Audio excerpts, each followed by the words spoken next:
up nicely. It's the Drew and Fuse show. The Drew and Fuse show. The Drew and Fuse show. Yeah, they clean up nicely. Yeah.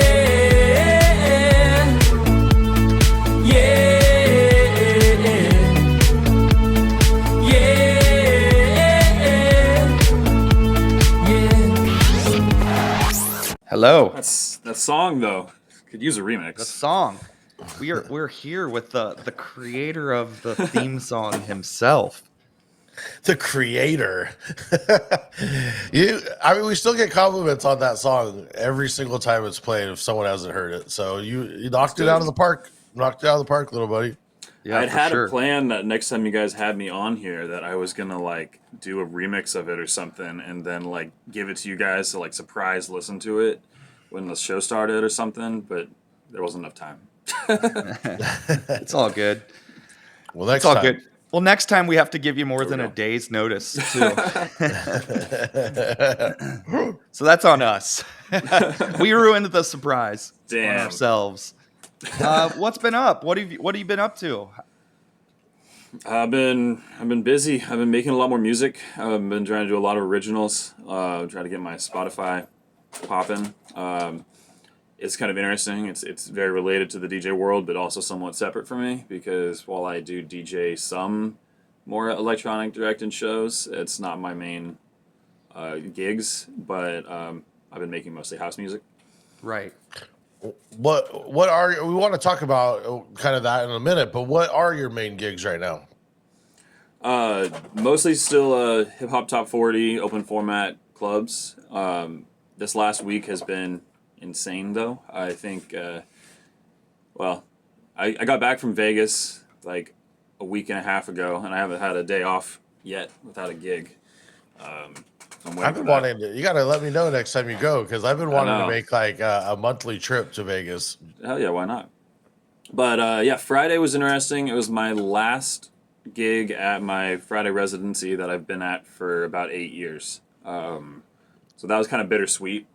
Ironically, I'm moving literally upstairs from it. It's one escalator away to the club that's now my new Friday residency. I'm excited. It's a good step. It's also the first gig that this new one's the first one that I have booking power at, and it's like my night, and I have more control. So that's gonna be really cool. But the last one went pretty good. What was your Friday? Lucky Strike in Bellevue. So that was you did that for, like you said, 8 years. Yeah, I've been every Friday since we got back from the COVID lockdown, and before that I had a monthly or something like that. Got it. 8 years is no joke. It's almost. I always say it's like the 5-year rule. You know, you get anything past 5 years, it's pretty incredible. It's been a big part of my life, so it's kind of weird to like not. In a world too where everything else in my life is so random and sporadic, that was like one of my few, like every Friday we go to Lucky Strike, you know, and so to change that up feels weird. And so upstairs, what is that? Forum. It's it's a locally owned small business sort of thing. It's part nightclub, part mini golf, part Top Golf, and it's really cool. It's gonna be really fun. That's awesome. I completely understand. You know, I had a residency here in Cincy for over 10 years, and when it ended, it was like, well, this is weird. Yeah. But it's like life goes on, and exactly. I do miss it. It's like I miss the when I played there, it was great because I had the responsibility of just being a good DJ. And with none of like the ownership, like what's the word I'm looking, responsibilities of like anything ownership, and there's something to be said for that because it was like, oh, we can just drink and party and have a good time here and not take it overly serious. Yep. Yeah, and then Saturday I DJ'd on, and it's a small ferry that's been converted into a party boat. Which was pretty cool. Interesting. That one was an EDM show. I was opening for this guy named Kaivon, who's pretty big in like the future bass scene. That one was interesting because we got out to sea, or not sea. We got out to Lake Washington, and I did my direct support hour set, and then he comes on and does his like hour and a half headliner set, and then we got stuck at Lake Washington for an extra 3 hours, and we couldn't get back to dock because there's this drawbridge that has to open, and some reason they won't open it during a Huskies game. Oh, I don't know why. Maybe it's like their main evacuation or something from the game, but thanks, UW. But I got a DJ for an extra like 3 hours that I wasn't expecting to DJ because the headliner was more or less done with his slot and didn't want to DJ anymore, which I guess that's somewhat standard probably. But it ended up being really fun. It felt like it was like my boat party instead because I DJ'd for like 4 hours while the headliner guy actually DJ'd for like an hour and a half. Yeah. And it was cool because the first set I felt like I had to somewhat stick in a box because it was like opening for Future Bass, which I realized was like a really big hole in my library before this event. So pretty much everything I played opening for him I'd like got in the last like 48 hours. And then when I got a DJ later, I got to kind of take it more like open format EDM and just play whatever I wanted, and that felt a bit more fun. Is this like a regular thing they do every weekend, or is this a summer thing, or what's It's a summer thing. Summer thing. Yeah. Were people pissed that they were stuck on the boat for 3 hours? Yes and no. At first, it was like, we get a party longer? Heck yeah, like that's sick. And then I kind of felt like everyone kind of like dissipated at somewhere in the middle, and we're like, we've kind of been on this boat for a while. And then finally, once the like bridge opened, like everyone like cheered, and it was epic. And then the party the rest of the way back to the dock after the bridge was like some of the best part because everyone was like really hyped about it. I was gonna say that's like 6 hours on a boat, unless they're passing out free expecting like drinks. 3. Right. Yeah, they were running out of like drinks and like they were out of like all the food and like they weren't expecting it. You're like, And we're then, stranded, but we're not because I can see the land at the same time. It's right there. Yeah. You're like, if you get desperate, you can jump off and swim. I did have another gig after that, and I like couldn't have landed. It couldn't have been even like 5 minutes later. Like I got to my next gig, set up, and hit play like right when I was supposed to. So like literally, if the boat had been delayed like another 5 minutes, I would have been like I texted the guy that booked me for it, and I was like, hey, I might be late, but then I was like, I'm not. So That's crazy. It worked out good. And then the second gig was I think I was like I don't know, warmed up really good or something, but it was just super popping. And at the end of it, the bartender tipped me, and she was like, "This is the first time I've tipped a DJ in 5 years." She was like, "We made way more money than normal. Like everyone's vibes were great, so it was a good day in general." That's awesome. Nice. You got the Then I vibes. went to sleep and did three gigs the next day as well.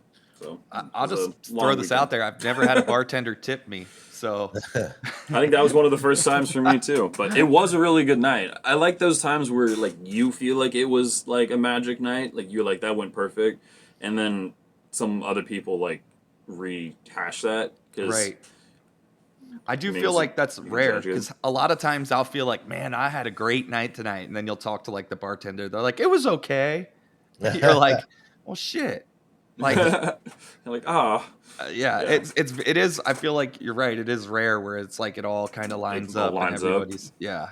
Especially after you just did like a 6 hour event. I mean, you're part of a 6 hour event. I always feel like I'm reduplicating songs in my head. I'm like, I already played this, but you know, Well, at least they even were if I completely Furtado different should- vibes. Because the boat one was like an EDM show, and then the second one is like a pop sing-alongs, people 35 to 40-ish, I would say general age. Like, they love everything Pitbull and Flowrida and like that kind of direction. So I felt refreshed enough. Right. It's always funny. I feel like when the bartenders are like, "Man, tonight was great." I'm like, "Really?" Because I felt like it was just okay. I thought it was awful. Yeah. It's always that way for me. I'm like, "Huh, interesting." Well, we're fighting for the same people. You know, we Yeah. want them to be away from the bar, and they want them at the bar. Right. Yeah. Right. Yeah, this club in particular is interesting because it's a very small, it's a lounge. And if you walked in during the day, you wouldn't think it gets like super poppin' because there's not like that much room to dance. But yeah, it packs out so you can't move like anywhere in there. So I'm sure the bar is constantly slammed almost regardless.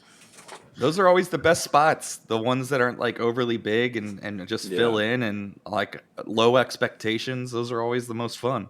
You were mentioning, obviously, we're going to be doing a music episode here and we're going to talk some music here in a little bit. But one of the things you were mentioning when we were chatting before is that you've been doing some different things on social media and, you just kind of want to tell us what's been going on with that. So I think people might find this interesting. I don't think enough people are running meta ads, which that's more or less the Facebook and Instagram. I mostly focus on Instagram. I've set currently, and I went above this for a while and then I had to come back down, but currently my daily budget's $50 a day on meta ads, and I move that around to a handful of different ads, and I look at it every day and I watch the stats. So right now I have about $15 going towards Instagram promotions, which is just trying to grow my Instagram, grow my followers. I've got about $20 going towards Spotify because I'm trying to promote my new music, and then I also have another $20 or so going towards a playlist on Spotify that I'm trying to grow as a curator sort of playlist, which goes hand in hand with my music promotions because I can put my own music on the top of my playlist. Which I'm getting a lot of plays from. But the one that I think is most interesting to DJs in particular would be the promotions I've been doing through Instagram that are more or less promoting my DJ sets and what I can do with that. In particular, there's one post I've been really pushing that's at 225,000 views now or something like that. And it's me DJing on a rooftop party with the Space Needle behind me in Seattle, where I'm from. And I'm promoting it just to people in Seattle who more or less like anything related to partying, nightlife, music. I think I have hip-hop music. I think I have EDM music. It's kind of an umbrella promotion to people who like to party in Seattle. And the cool thing is that everyone commenting on it is when's the next one of these parties? And I've got 200 comments all asking that. So when I go and have another cool gig that I really want to promote, I can go DM all those people and I can be like, hey, this is the move. This is the move. You like that party, come check out this one. Which in turn can bring a lot of people to gigs. Does Instagram shut that down if you text too many people? No. No? You're allowed to do that. It's just community engagement. You're allowed to talk to those people. You can't copy and paste it though, right? That's where they shut it down. Are you copy and pasting or are you writing an original one every time? I was copy and pasting, but no one got mad at me. Oh, interesting. Yeah. I feel like I don't know what company I was doing that for, but I felt like at one point it was shutting it down, or I don't remember what I was in, but yeah. I could see that happening. It was this is spamming. But that's luckily, interesting.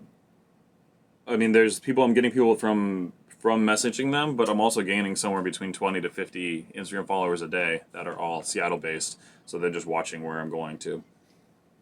So what would you recommend then? Someone's got to have a Facebook group to do this, right? Or a Facebook in general. Yeah, because there's Instagram, and the thing that I think's interesting about this is I think a lot of DJs probably promote their posts on Instagram with that little boost button. Mm-hmm. Let me throw $10 on my post. Right. You just really can't target very well or see your stats. You'll get some more views, but it doesn't really matter. I use Meta Business Manager and Meta Ads Manager, which does run through a Facebook account. Right. But I promote mostly to Instagram through it. Right. Yeah. I was just trying to tell everyone that you do need a Facebook to do it, but I need to deep dive back into it. At one point I was doing some ads, but when they split everything up, it just fucked it. I don't know. We have a couple between the podcast and my own and DMS. There was just so many pages. I was just getting lost trying to jump around. It's really confusing. It really does. Yeah, just trying to log in and log out and comment on something. It was fuck, this sucks. But yeah, I need to spend some time on it. That's great. So yeah, I'm happy to hear you're doing all this stuff, but this is also to scale back just a little bit. You're also promoting your own music, which is EDM. You're doing a bunch of originals, and this is all on Spotify. Yep, all on Spotify under Fraze. You can search for me. But yeah, through ads, I've gone since May. I was at something like 400 monthly listeners, and now I'm at 31,000 monthly listeners. Which, interesting fact, for most artists, I think, is about double for the streams. So if you have 30,000 monthly listeners, you're getting more like 60,000 streams a month. Yeah, and that's been cool. I think I've just kind of, it's part of why I'm going in on ads so hard and all that. I just want to fully deep dive in and get this going. This year I've been trying to release an original song every 2 weeks. Nice. For a really long time, like for most of my DJ music career, people have known me as like the remix guy, and that's what like got me into it. And that was great because there was a while where I don't feel like it's quite like this anymore because I don't do as many remixes. But like around when I was like even a new DJ and I was doing remixes, I feel like almost every DJ knew who I was because they had like one of my remixes for some reason. But it was only DJs. Like it didn't expand to any other audience. Like, and it's fine that my stuff's getting played in every club, but no club goer really knew or whatnot. So I've been trying to really push the originals where I want someone to be listening to my music while they're doing their laundry or, you know, going on a jog. Like, I want to be more like that. Right. You don't just have a computer in the background playing your thing on loop. Just to The get hamster in the wheel. just to get the They're voice. real listeners. That's a cool thing about ads, actually, because a lot of people promote their Spotify songs with paid playlists, which is technically illegal. Actually, you can't pay someone to promote your music like that on Spotify. But when you do that, you'll get this giant boost in streams for like the week it's on the playlist. So like, I had a song once that was on like Nicky Romero's playlist, and you know, like it was big for the week it was on there because he's got a lot of listeners on his playlist. But people that are listening to that playlist are just playing it through, and they don't really care too much. Like you gain a couple people saving your songs or whatever, but they don't really care. When you promote this way, you're really, the algorithm through Meta is really finding the right people who actually want to hear your song.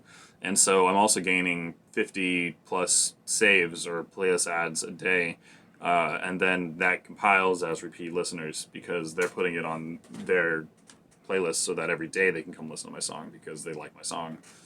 So the ads are finding the right people, which is cool. That's awesome. It doesn't even seem like that much money. $50 a day. You know, Yeah, I can't no, math, it's worth it. It's like, what was that? it's like $350 a week, Yeah. which I mean more or less equates to like a Dude, gig or something. Come- I'm like, come you can on. spend let's be honest. you can spend less $50? than 1 gig a week promoting your business. Yeah. $50, people are going to be on here like, oh my God, these are the same people that don't want to pay $30 a month for a record pool. You're Yeah. telling them they now to pay $50 a day now for ads? No, that's what I'm saying. It is a lot. It adds up. I mean, that it's something like $1,500 a month. I mean, like it's not cheap, but it is worth it. And I mean, it's the same thing as the record pools. It's like if you're making, you know, even like 50K plus a year through DJing or something like that, like reinvest. You have tons of money to reinvest. Like we are running a business where Right. I agree with you. you gotta Well- spend money.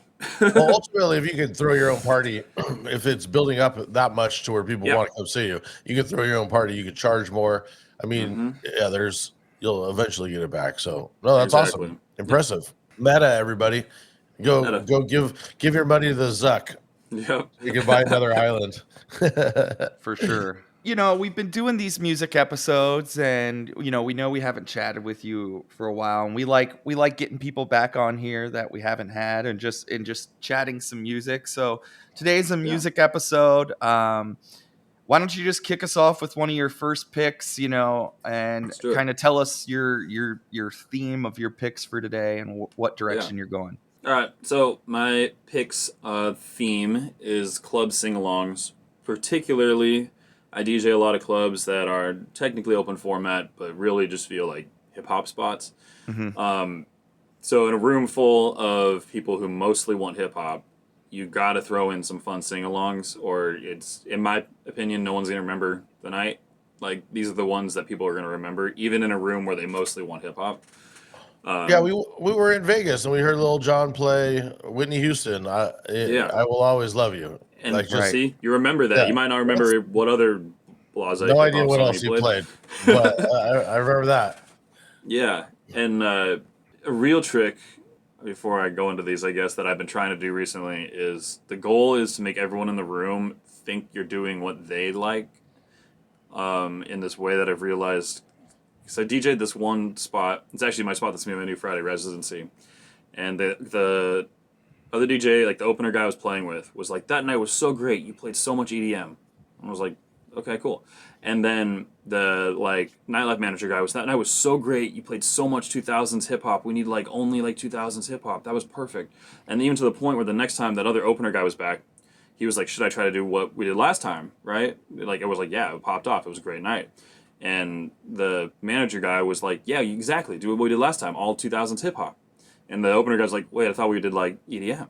Particularly where that comes from is like edits. Like, I was playing all 2000s hip hop, but they all had like these dope edits that like had that more of an EDM-y driving feeling. And I think that they're in a weird way, if you can get everyone to believe that you're doing what they want somehow all at the same time. You gotta dig. No, you gotta dig. That was my rambling. Anyways, my first my first song pick for club sing-alongs is Justin Bieber "Baby," which I feel like is potentially the most obvious one in existence. So Scooter did a really. I've been playing an epic intro version of that, and Scooter did a one just recently where it's like, I guess he calls it the tour vibes or tour something, and it just has like the stabs as it comes in. I dropped it the other day, and it did really well. It was just something unique enough that, you know, it kind of shook people up. So I've been playing that the way his comes in. It's funny you mentioned that because that's the version I just made a little personal edit with it, but that's the version I've been playing too, just to kind of shake it up. Because honestly, before that, I was playing just the actual single version that you would buy off like iTunes or whatever, and just kind of dropping it in my set wherever I felt like I needed to get out of something and play something different. Yeah.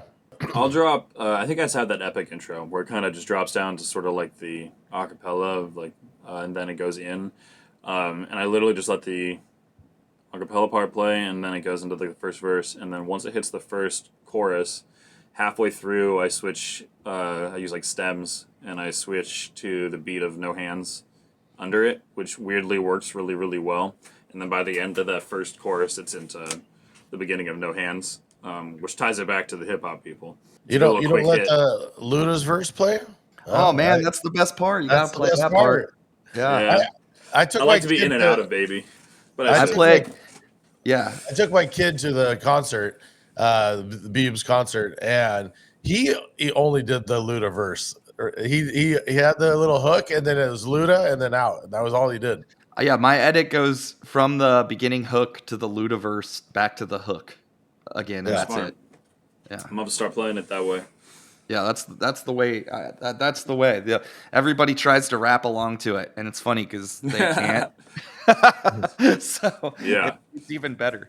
But yeah, Drew, hit us with one of your picks. Explain your theme today. Yeah, I'm kind of doing. Mine seems to be mashup heavy, for some reason, but it is.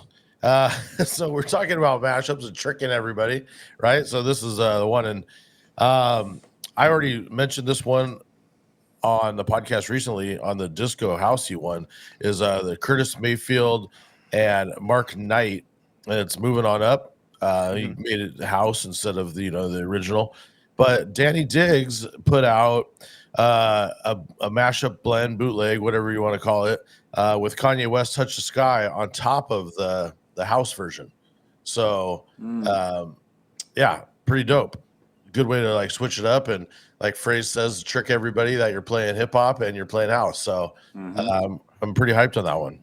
So Danny Diggz, TMS, grab it.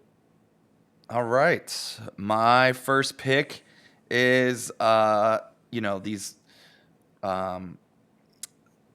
like old tracks have been working big in this range. The Nelly Furtado, Say It Right. But SOFFER did a remix, and it's just a little more vibey. For me, it's like early night, kind of working into like getting people dancing. If the room's not popping when you start, you kind of just want good vibes and to kind of get people dancing. This is one of those that I would use in that sense. So that's Nelly Furtado, Say It Right, the SOFFER remix. It's so funny. Say It Right was never a hit when it came out.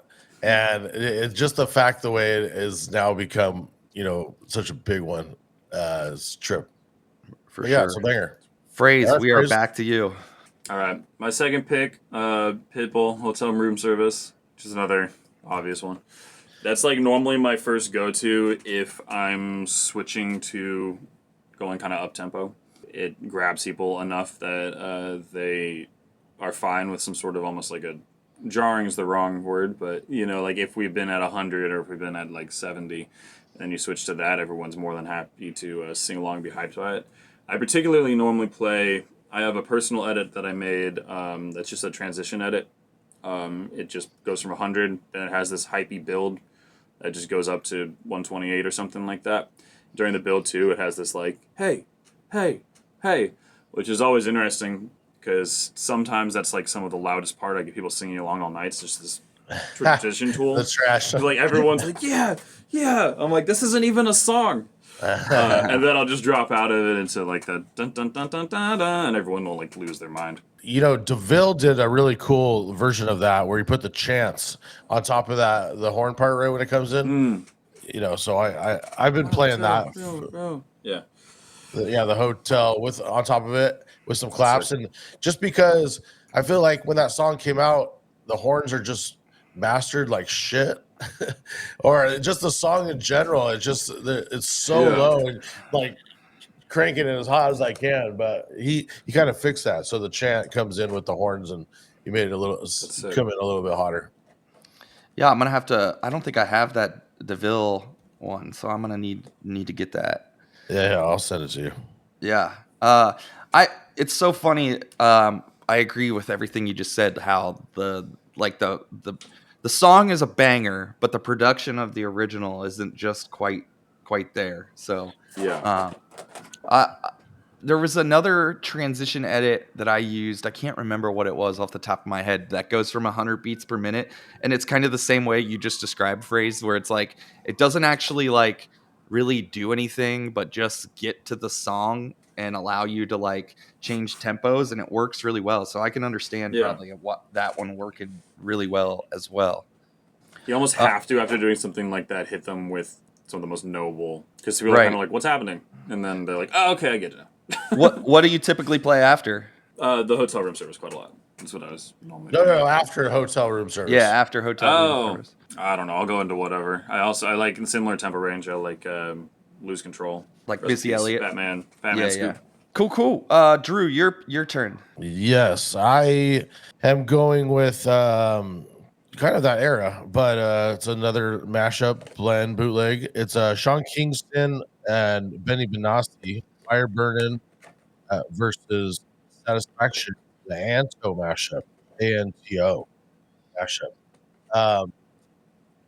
Yeah, it's been. I played it last night. It was big, so it was like everyone sings along for the Sean Kingston part, and then Satisfaction kind of creeps in, and you get another moment from that. So it was big last night.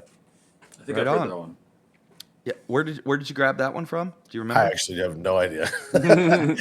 I wanted to say where I got it from, but I don't know. Yeah, I don't know. But search Anto. And if you guys know what pool Anto is on, let them know. Yeah, put it in the comments. My pick is and we've talked about this so much on this show, is just refresh edits of songs that were once big. And I've been playing this Never Sleep remix of LMFAO's Party Rock Anthem. I made a personal edit of it. I love it. It's just got a good, more current sound for Party Rock Anthem, and I've been using that personal edit. Once again, that's the Never Sleep remix of LMFAO Party Rock Anthem. It is on Direct Music Service. You can find it there. Next, let's go with Can't Hold Us by Macklemore, which I hadn't been playing for a really long time and then recently started playing again, and I like it. It is refreshing, I would weirdly say. Like the way the horns come in and the na na na na na na na na. It's a little different than a lot of the other stuff that I'm playing in my set, so when it comes in, it feels Do you feel like because you're in Seattle that like Can it ask fell that. off? Yeah, it fell off like because people were kind of over it because it never really Probably. fell off here for me. Like, Yeah, it never fell off for me either. I would say honestly, I don't hear DJs in Seattle play Macklemore almost ever. Like, we I mean, hardly this hear is the Macklemore up here. only Macklemore song I hear. I don't hear any Okay. other Macklemore songs. right. And always right at the horns at the last part. I made like an edit where it comes in just the horns and then into the na na na and then Yeah. in the hook. Right. I love that part. But the other one I wanted to mention, and at one point it was on DMS, as long as it's not from that evil label that we don't mention. Jay Espinoza did like a transition. So it's at 1:30, it goes down to that. And or up to it, whatever you want to do. So it works really well. It's just like put your hands up and then it does the hook. So it's good. So shout out to Jay Espinoza. Is there any other Macklemore songs that besides "Smells Like R. Kelly Sheets"? I don't play that one Thrift anymore. Shop. Yeah. Thrift Shop. Yeah. I attempted to edit that R. Kelly part out, but it was just too hard. Because it does like a full break. He's like, piss. Like he like leans into it, you know? Yeah. But no, there's nothing else I would play. Not playing in the third grade. I thought that I was gay. You're not playing that? Let me look. Mac. What was the name of that one?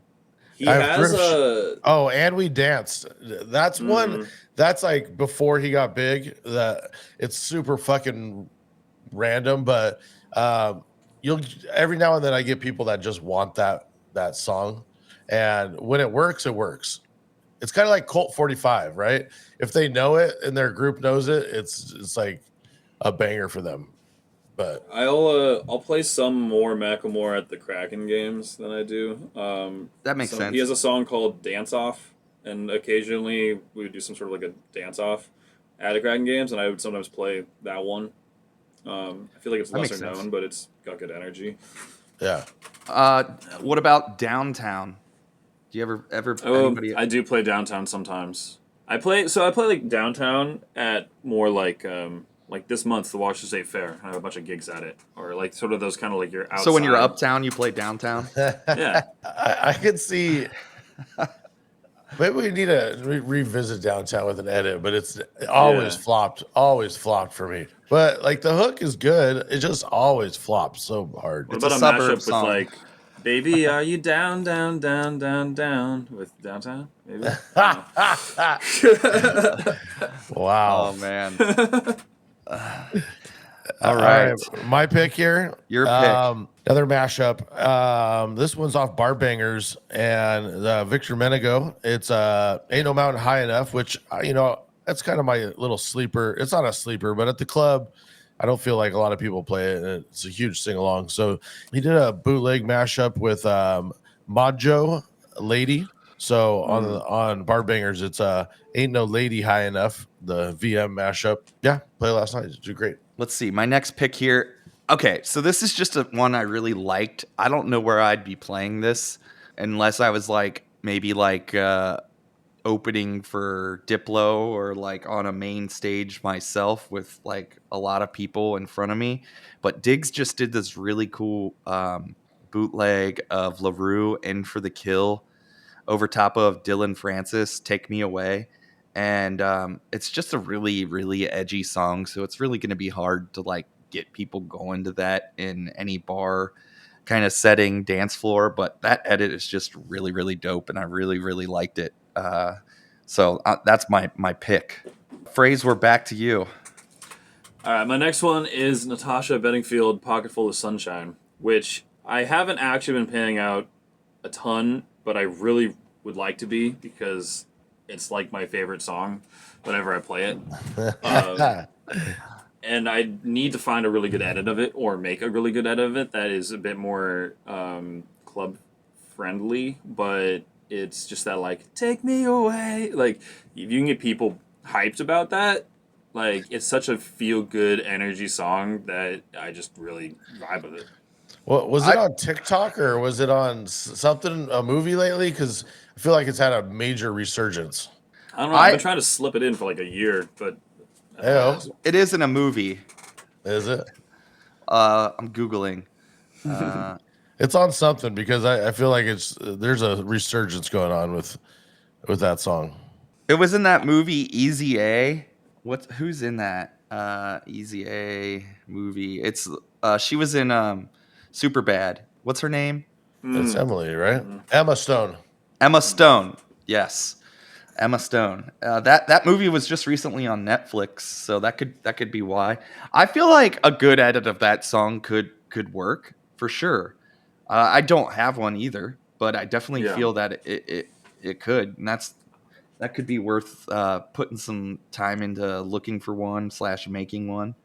Kind of make a good like house edit or something of it. I just like it's such a good feel good song. Yeah, like I said, I haven't been playing it that much. I've slipped it into a few club sets, and it does work if done right. But that's one I'm playing more at like an outside background music-y gig. But especially at those, it makes people always notice, they vibe. Yeah, For sure. Good pick. My next one here is another Victor Menego one. I never had a good edit or version or whatever. This is The Cure, Boys Don't Cry. It's just the drums and it's all over the fucking place. But he warped the shit out of it and put it right on time and re-drummed it and mastered it, and it sounds amazing. And it's been working on my emo nights, so threw that one in there. Will you send me that one too? Because I love that song. I love that song. Dude, it kills. He knocked it out of the park too. It kills. So, dude, when Victor does an edit, it's always done right for sure.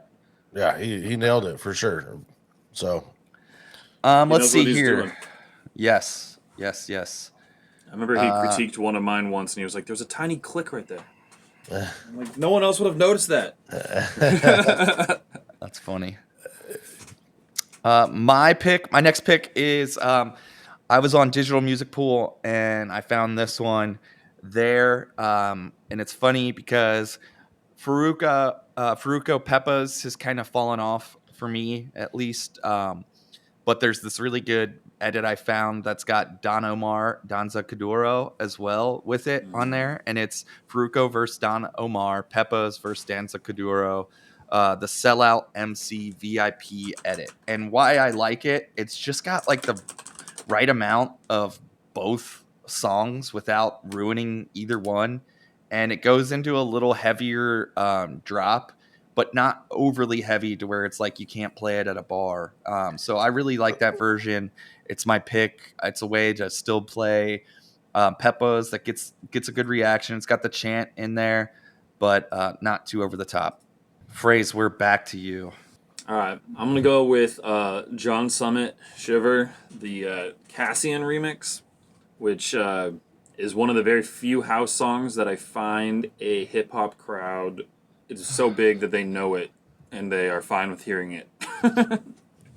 right. And I've had it pop off unexpectedly sometimes. Shiver, or John Summit just in general, is the new Deadmau 5. It's like people come up and they're like, play Deadmau 5, and then you play it and they don't know what the fuck you're playing. But that's John Summit. Play John Summit. You play anything other than the two they know, and they're just eyes like, glazed what? over. Yeah, I mean the two they know. I think partially we're here in Seattle, or like especially I played in like a gig in like Bellevue. Was a lot of like tech bros more or less, and they all like John Summit. Makes sense. Man, just a bunch of bros out on the dance floor broing out to John Summit. Exactly. Being like, oh, talking about tech, listening to John Summit, drinking a vodka soda. Sounds. Next time you play that at that gig, send me a video of it. I want to see what's going on. It'll be like a month from now, and I'll get a random video of you playing like, John Summit. And I'll be like, "Why are you sending this to me?" And you're like, "Oh, yeah." All right, these are flying by. Here's my next pick. It's another Victor Menego mashup. It's Michael Jackson, "Don't Stop Till You Get Enough" versus Pitbull, "Shake." I saw it on the title, and I was like, "That's interesting." And I've been playing it because I do, kind of a lot of, disco housey stuff. And it's just enough to just change it up a little bit. And I think it'll actually work at my weddings as well. So I might edit it where it has just the very beginning of Michael and then goes into this. But yeah, it's been working every weekend. All right, well, send me that one too, and and I it is interesting because if I just saw those names together, I would be like, yeah, I don't know about this one, but you know, Victor, like I said, Victor never disappoints. Yeah, that's exactly what I said. I was like, this is a banger. So bar bangers It's a bar bangers with a Z. with a Z. My next pick is, and this is one we've talked about before on here. I like different versions of stuff for different occasions, and Casey Berry did a remix of Chappell Roan Pink Pony Club. It bumps it up to like 118 or 119, so it's kind of in the I made the edit of the Sky Full of Stars, which I feel like is more of like a banger type edit, like high energy. And this one's a little more groovy. So if you're wanting to like sacrifice a big song to like try to get the party going, this is like an edit I would use for that. It's like not too over the top, but it's like good enough to like get the vibe going. And I just really like it. So that's my pick, Chappell Roan Pink Pony Club, Casey Berry remix. Chappell Roan came out of nowhere. Like, I swear a month ago, I didn't know who she was. And then, like, in 1 weekend alone, it was, like, the only requests I got were for Chappell Roan. And I was like, the first time I was like, who? And, like, they said it to me where I'm like, they're like, you should know who this is. And I was like, who? And then, like, by, like, the third or fourth one, I was like, why is this the only piece I'm being requested right now? It's funny, I remember. Honestly giant. I remember getting a request for Chappell Roan Pink Pony Club in, like, April. And I was like, what is this girl talking about? I was like, Pony Club? Why am I going to play some Pony Club? So I'm sorry to that girl, wherever you are, who I blew off. You were way ahead of the time. We were kind of clowning. It was like we were saying Dave Chappell, Roan, or whatever. And DJ Impact texted me. He goes, "Some bitch is asking for Dave Chappell all night." You got that? You got that, Dave Chappell? Anyways, thought it was funny. Shout out Impact on that one. But what it is? I don't even understand what the name means. What is it? What's the Pink Pony Club? No, Chappell Roan. It's just with her two name. P's and two L's. That's her name? Yeah, no, I think stop. so. That is not her name. Her mom and dad hated her and gave her a weird name, probably. I mean, her name is Kaylee Rose Amstutz, or maybe I butchered that one, but she can't Kaylee go by that. Rose, Chappell Roan. She could have gone by Kale Rose, but yeah, I gotta know what I gotta look that up. What that means. All right, Chappell so Roan. I'm Googling it. It says, in 2016, she adopted the stage name Chappell Roan in honor of her grandfather, Dennis K. Chappell, who died of brain cancer the same year, in combination of her grandfather's last name and a word taken from her favorite song, The Strawberry Roan. Gosh, we're just assholes now. It has like such meaning behind it, and we were just clowning it. So that's actually kind of cool. I think that's pretty cool. So, and it's, let's be honest. You're being Kaylee Rose. You're not going to get out there, but with an interesting name, it makes you more edgy. It's just how it is. We're talking about it. The reason of the stage name. Yeah, and then you adapt the Johnny Depp look-alike from Alice in Wonderland, the Tim Burton version, and dude, bam, you got your stage presence. Yeah, right there. and if you pick a good enough stage name, Betsy at the front desk will clown you at DJX too. So thanks for demand still for that one. I love it. Anybody got honorable mentions? We got them all. Anybody honorable mentions? I got an honorable mention. This is another one I pulled off DMP, and it's just a funky remix of Katy Perry, California Girls. It's the Andrew Marks edit, bootleg, whatever you want to call it. I got it off DMP, and it's just kind of funky. I like playing California Girls. I just like this version. It's kind of cool. It kind of has that same like side chainy sound in the drop that the Badger remix of These Words has. So it's kind of like that a little bit. I like that version. So that's an honorable mention. I'll give Danny Diggz another one, and here's for our girl Dave Chappelle Roan versus Galantis. Good Luck Babe versus Left and Right. And yeah, I've been playing kind of these, techie. I don't know. I wouldn't call it techie, but just gives it a different vibe. Just different room. It's always good to change up, especially at your residencies. Have some different versions. So for sure. Sick. Fraze, anything else? Anything else you want to chat about before we jump off here? Not in particular. Just don't hit Fraze up to get booked at his new Friday residency, okay? Especially if he's never met you or heard you play. He did. I gotta get you guys out there though. Yeah, would love that. Yeah, It'd be fun. I'm already getting hit up by people who are not at all the fit. Like they're like, "Congrats on the residency! Like, can I come play there?" And I'm like, "Do you play like open format hip hop direction?" And they're like, "No, I only play like dubstep." And I'm like, "So no." But if you want to play on a boat that gets stuck for an extra 3 hours, I got you. Exactly. And if they want to check out your music, you putting it out anywhere besides Spotify? You got like a Bandcamp? You got SoundCloud? Spotify is mainly it. It's all going up on SoundCloud as well. You can find it all by searching for Fraze. Or you can just message me if you want a copy. I'll send it to you. But it's on like all of the services. You can get it on iTunes, all the spots. Awesome. Yeah. You want to give it all your socials and anything else you got? Instagram, it's Fraze. That's the one that really matters. Of course, find my edits on Direct Music Service. Yep. All right. Today's It's a good sponsor. spite. Yeah. Today's Today's sponsor. sponsor. Yeah.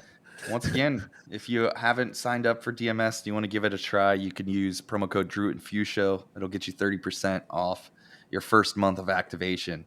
So there's that. A lot of today's picks from all of us can be found on there. Not all of them, but a lot of them can be found on there. So give it a shot. I am going to be putting up some sort of big pack on there somewhat soon. I've been doing a new thing where every Friday I just make personal edits and then eventually I need to go through the folder I've made and just choose which ones I want to put up. And Right. I changed my mind at some point that I was being picky on making sure to make things that, like that label we were talking about, making only things that could go up, which was limiting my creativity. So now I'm just making edits I want to play, and then I'm going to go back through later and check which ones actually are postable. Right. That's definitely the way to do it, I think. Yeah. You just got to make stuff and hope for the best. So, Yeah. all right, cool. Well, that's going to wrap up the show for today. Thank you guys, and thank you, Fraze, for jumping on here last minute with us. Next time, we'll give you more, and we expect a new Drew and Fuse remix. There. So, I almost love that. I'm scared because I love the original so much. Sometimes it's hard to mess with the original. So I can It go wouldn't be to either way on replace it. It'd just be for one episode. It'd be like All right, a all right. One episode only. surprise remix. Make it go really hard. that would be hilarious, like the super hard, like bass-heavy version. Yeah. All right, cool. Well, thank you. We'll talk to you guys next time. Daft Punks, we're out. See ya.